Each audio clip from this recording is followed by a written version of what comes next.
Assalamualaikum warahmatullahi wabarakatuh. Perkenalkan, saya Eva Dia Ardiani dengan NPM 2404 10 10 252 dari kelas Teori Administrasi Negara H041. Di sini saya akan mengerjakan tugas EAS Teori Administrasi Negara. Soal yang pertama, analisis secara komprehensif mengapa kasus COVID-19 di Indonesia menggunakan konsepsi networking governance.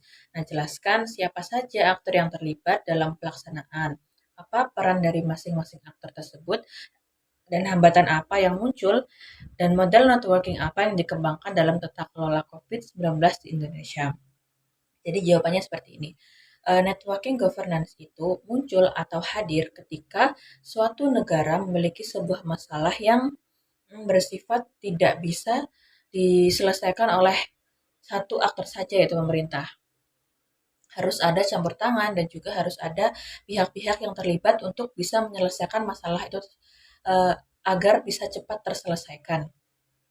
Nah, secara teoretik, networking governance itu digunakan ketika ada masalah yang bersifat kompleks, lintas sektor, dan tidak bisa ditangani oleh satu aktor saja, terutama pemerintah.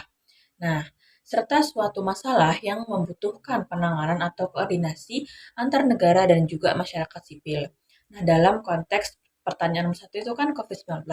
Nah, dalam konteks COVID-19, semua karakter yang saya sebutkan di awal itu ada semua di dalam masalah tersebut. Mulai dari krisis kesehatan, krisis ekonomi, dan juga sosial sekaligus. Nah, sehingga negara, terutama Indonesia, tidak bisa atau tidak memiliki kapasitas tunggal seperti tenaga medis, alat kesehatan, serta distribusi bantuan yang memadai. Sehingga membutuhkan bantuan dari beberapa aktor dan juga uh, pihak luar negeri atau pihak internasional seperti itu. Nah, aktor-aktor yang terlibat itu siapa saja? Yang pertama, ada pemerintah pusat. Pemerintah pusat di sini itu yang dimaksudkan adalah Presiden, Kementerian Kesehatan, dan juga Satgas COVID-19. Nah, mereka ini memiliki peran steering melalui regulasi PSBB dan juga PPKMB. PPKM maksudnya. Mereka melakukan pendanaan melalui APBN dan menjadi koordinator tingkat nasional di Indonesia waktu itu. Nah, selanjutnya ada pemerintah daerah. Nah, pemerintah daerah ini memiliki peran sebagai pengimplementasi sebuah kebijakan yang telah dibuat oleh pemerintah pusat. Dalam hal ini, teori yang digunakan pemerintah daerah adalah teori multi-level governance, di mana pihak pusat yang menetapkan arah dan daerah yang menyesuaikan dalam konteks lokal, seperti itu. Lalu pihak lain yang terlibat adalah pihak sektor swasta. Nah, sektor swasta di sini berperan sebagai pihak yang memproduksi APD atau alat pelindung diri, penyedia vaksin dan juga logistik ketika COVID-19 itu terjadi di Indonesia seperti itu. Selanjutnya ada masyarakat sipil dan juga komunitas. Nah, mereka memiliki peran sebagai aktor edukasi publik, penyalur bantuan sosial, serta pengawasan protokol di setiap wilayah masing-masing. Sehingga di setiap wilayah di Indonesia itu memiliki pengawasan yang lebih ketat sehingga bisa meminimalisir penyebaran COVID-19. Lalu yang terakhir adalah aktor internasional. Nah, di sini itu aktor internasionalnya adalah WHO yang berperan sebagai sumber pengetahuan kesehatan. Mereka jadi WHO ini adalah eh, sumber informasi bagi kesehatan di seluruh dunia. Jadi ketika kita akan menetapkan sebuah kebijakan tentang kesehatan, kita harus melihat, pemerintah harus melihat dulu kebijakan dan juga peraturan yang ditetapkan oleh WHO seperti itu. Mereka juga menetapkan standar kesehatan internasional dan sebagai penyedia vaksin di seluruh dunia. Nah, meskipun networking governance itu cukup bisa dibilang sebagai solusi terbaik ketika terjadi masalah, namun tetap ada hambatan-hambatan dalam jejaring, terutama di jejaring konteks COVID-19. Yang pertama adalah koordinasi yang lemah, di mana masih adanya tumpang tindih kewenangan antara pusat, daerah, dan juga kebijakan. Nah, hal tersebut bisa dikaji menggunakan teori networking failure akibat adanya kepemimpinan jaringan yang sangat-sangat lemah. Lalu hambatan yang kedua adalah adanya asimetri informasi. Nah, di sini itu data kasus dan juga data kematian tidak sinkron antar instansi sehingga menyebabkan miskom, sehingga juga dapat mengurangi kepercayaan publik terhadap masyarakat terhadap pemerintah seperti itu. Lalu yang terakhir adalah tingkat kepatuhan aktor yang masih rendah karena sebagian masyarakat dan juga pelaku usaha itu masih tidak patuh terhadap protokol yang dibuat dan ditetapkan oleh pemerintah. Sehingga hal tersebut menunjukkan lemahnya sosial kapital dalam kehidupan masyarakat terutama di Indonesia seperti itu. Nah, dalam hal ini dalam konteks COVID-19, model networking governance yang berkembang di Indonesia adalah model lead organization network yang dikemukakan oleh Proven dan Kenis. Nah, dalam model ini, pemerintah Indonesia pusat berperan sebagai pemimpin jaringan dan aktor lain seperti daerah swasta dan komunitas sebagai pelaksana dan juga sebagai pihak pendukung seperti itu. Nah, model ini efektif untuk krisis cepat, namun rentan terjadi sentralisasi berlebihan dan kurang fleksibel di tingkat lokal. Seperti itu. Soal nomor 2. Pemerintah Kota Surabaya memiliki struktur aktor seperti Kader Surabaya Hebat untuk menangani stunting, analisis dengan paradigma New Public Governance, bagaimana program Kader Surabaya Hebat menerapkan gagasan paradigma tersebut dan kira-kira apa hambatan yang muncul dalam penerapan program Kader Surabaya Hebat tersebut. Nah, jadi jawabannya seperti ini. Menurut Osborne tahun 2010, paradigma New Public Governance itu merupakan tata kelola publik yang dipahami sebagai proses kolaboratif berbasis jejaring antara negara, masyarakat, dan aktor non-negara untuk menyelesaikan masalah publik, yaitu masalah-masalah yang terjadi di masyarakat seperti itu. Dan juga menyelesaikan masalah-masalah yang kompleks dan juga sulit untuk diselesaikan seperti itu. Nah, dengan melihat program Kader Surabaya Hebat dalam penanganan stunting di Surabaya ini sudah mencerminkan paradigma di public governance yang dikemukakan oleh Osborne tersebut. Dikarenakan pemerintah Kota Surabaya itu tidak bertindak sendiri, maksudnya tidak bertindak sebagai aktor utama dan juga aktor pendukung, melainkan uh, pemerintah Surabaya itu juga berperan sebagai fasilitator dan juga penggerak jejaring sosial di tingkat lokal. Nah, Kader Surabaya Sehat ini melibatkan berbagai pihak, terutama warga sebagai aktor kunci yang bekerja sama bersama pihak dari puskesmas, pihak-pihak dari kelurahan, kecamatan, dan juga dari PKK serta dinas-dinas terkait seperti dinas kesehatan dan juga dinas sosial untuk melakukan pendataan di masyarakat seperti itu. Nah, edukasi gizi seperti mengadakan sosialisasi terkait gizi ke anak-anak sekolah, pemantauan ibu hamil dan balita, serta rujukan layanan kesehatan secara mudah dan efektif. Nah, kalau sekarang itu kan ada program MBG ya dari pemerintah, dari Presiden Pak Prabowo. Nah, menurut saya pribadi, dengan adanya program MBG ini, kita juga bisa melakukan sosialisasi dan juga pemberian arah lebih lanjut kepada ini pihak-pihak yang memasak di dapur MBG yang itu loh, penerapan gizi-gizi itu loh ya, itu pokoknya. Em, Agar yang mereka kerjakan itu atau yang mereka masak itu tidak menyalahi aturan gizi untuk anak-anak. Soalnya biasanya di daerah-daerah, apalagi daerah terpencil, yang masak-masak untuk MBG itu adalah ibu-ibu rumah tangga yang awalnya itu pengangguran. Dan bahkan ada beberapa wilayah yang menggunakan ibu-ibu rumah tangga yang satu keluarga seperti itu. Jadi yang tidak keluarganya itu nggak boleh masuk ke dalam program MBG memasak tersebut. Nah, menurut saya itu kurang efektif karena mungkin dari beberapa ibu-ibu tersebut itu tidak mengetahui tentang gizi-gizi yang baik itu seperti apa untuk anak-anak. Jadi sebaiknya pihak-pihak yang terlibat dalam Surabaya Sehat ini memberikan edukasi dan juga sosialisasi lebih lanjut terhadap uh, pihak dapur MBG yang agar gizi yang mereka masak untuk anak-anak itu bisa tepat dan juga bisa memberikan energi yang benar-benar dibutuhkan oleh anak-anak seperti itu. Nah, secara teori. Secara teoretik tersendiri, hal ini sudah berjalan dengan konsep co-production, di mana pelayanan publik dihasilkan bersama oleh negara dan juga masyarakat, bukan hanya didistribusikan oleh pemerintah secara top-down seperti itu. Nah, berdasarkan data yang saya dapatkan juga, Surabaya melalui kader Surabaya Hebat telah berhasil dalam menurunkan prevalensi stunting dari yang awalnya mencapai sekitar 28% pada tahun 2018 bisa turun menjadi di bawah 20% di tahun 2022. Nah, faktor keberhasilan tersebut didasarkan oleh penguatan peran kader di tingkat desa atau kampung yang selalu dikatakan dan juga selalu digiatkan oleh pihak-pihak pemerintah kota seperti itu.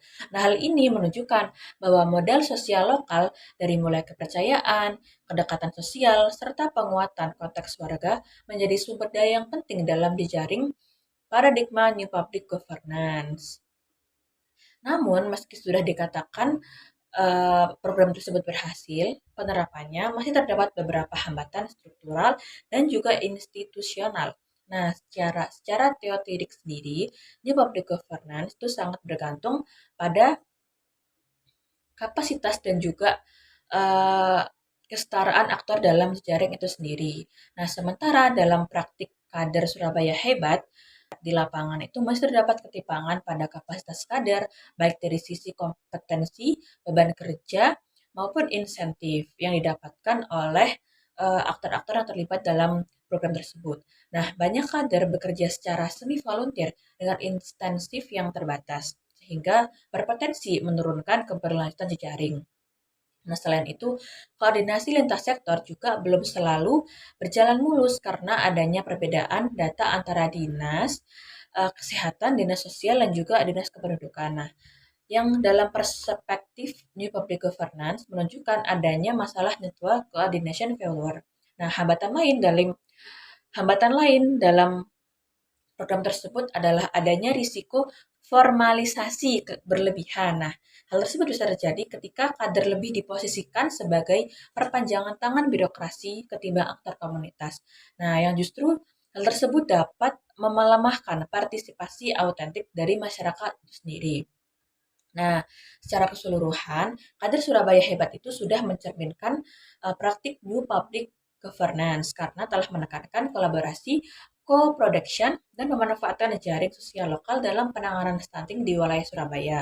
Namun, efektivitasnya sangat bergantung pada penguatan kapasitas aktor jaring di dalam program tersebut, integrasi data, serta komitmen pemerintah dalam menjaga keseimbangan antara pengendalian administratif dan juga otonomi komunitas dalam program Surabaya Hebat tersebut. Soal nomor 3, mengapa paradigma New Public Governance menjadi solusi dibandingkan paradigma yang lain? Berikan jawaban secara teoretik dan contoh empirisnya. Jadi jawabannya seperti ini. New Public Governance itu menjadi solusi terbaik daripada paradigma yang lain itu karena New Public Governance itu mampu menyelesaikan masalah-masalah besar, bisa menjawab kompleksitas, bisa menangani ketidakpastian publik dan sifat lintas sektor dari persoalan publik kontemporer. Jadi, NPG itu bisa menyelesaikan sebuah masalah lebih efektif dan juga optimal daripada paradigma-paradigma yang lain ya karena hal tersebut. Paradigma lain seperti old public administration yang sifatnya cenderung kaku dan juga uh, memihak sepihak, lalu new public management yang lebih mementingkan segi pasar dan juga ekonomi, serta new public service yang terlalu menjunjung pemerintah dinilai tidak bisa menyelesaikan masalah publik dengan optimal. Oleh sebab itu NPG disebutkan atau dinilai lebih baik daripada paradigma-paradigma yang lain seperti itu. Nah, secara teoretik sendiri, Osborne pada tahun 2010 menegaskan bahwa public governance bermula atau ada dari asumsi bahwa negara itu tidak bisa lagi menjadi aktor dominan, melainkan pemerintah itu merupakan bagian dari jejaring yang saling bergantung satu sama lain. Nah, masalah-masalah publik seperti pandemi, stunting, lalu ada kemiskinan, pengangguran, dan juga perubahan-perubahan iklim tidak bisa diselesaikan oleh pemerintah saja, sendirian itu tidak bisa.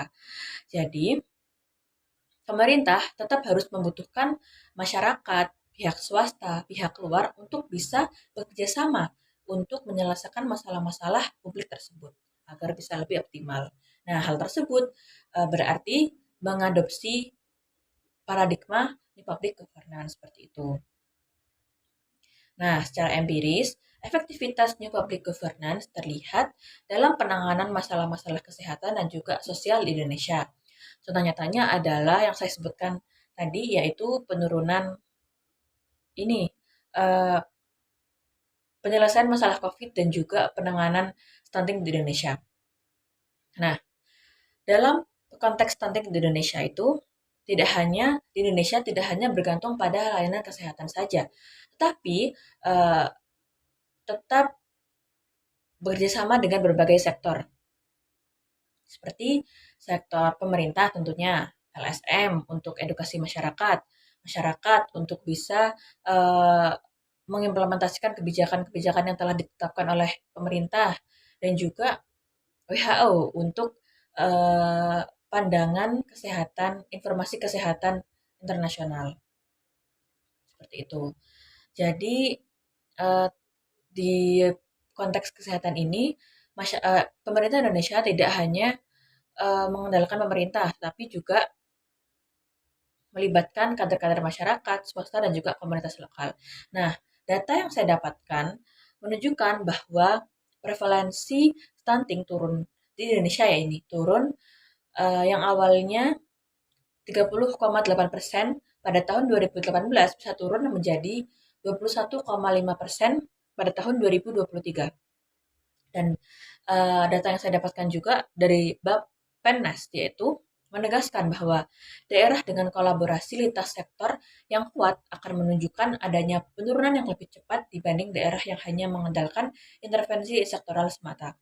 Nah, jadi maksudnya itu adalah masyarakat dari wilayah-wilayah yang terdampak stunting itu, ketika wilayahnya mengandalkan kerjasama antar sektor atau lintas sektor itu memberikan hasil yang lebih kuat, adanya penurunan yang lebih cepat dari stunting tersebut. Sedangkan wilayah yang hanya mengandalkan pemerintah saja dalam penanganannya cenderung masih tergolong tinggi stuntingnya karena pemerintah tidak melakukan kolaborasi antar sektor, sehingga penyelesaian masalah yang ia lakukan itu tidak efektif dan juga tidak optimal seperti itu. Hal ini memperlihatkan keunggulan New Public Governance dalam mengintegrasikan seberbagai sumber daya negara yang tidak dapat dimobilisasi oleh paradigma Old Public Administration, New Public Management, dan juga New Public Service. Nah, dengan demikian, New Public Governance menjadi solusi terbaik karena mampu menjembatani keterbatasan negara, mengurangi fragmentasi kebijakan, serta dapat meningkatkan legitimasi serta efektivitas kebijakan publik melalui kolaborasi antar jejaring. Nah, paradigma New Public Governance ini juga tidak menggantikan para negara, tetapi mereka mentransformasikannya dari provider menjadi orchestrator yang secara empiris terbukti lebih adaptif dan berkelanjutan dalam menghadapi tantangan publik modern. Jadi ketika suatu masyarakat atau suatu negara uh, melakukan atau menyelesaikan masalah dengan melihat atau mengadopsi new public governance, maka masalah-masalah tersebut akan cepat teratasi, akan lebih optimal dalam hasilnya, dan juga uh, bisa lebih baik lagi daripada ketika mengadopsi paradigma-paradigma lama-lama seperti OPA dan juga NPM seperti itu. Jadi sekian penjelasan dari saya, kurang lebihnya mohon maaf. Terima kasih. Wassalamualaikum warahmatullahi wabarakatuh.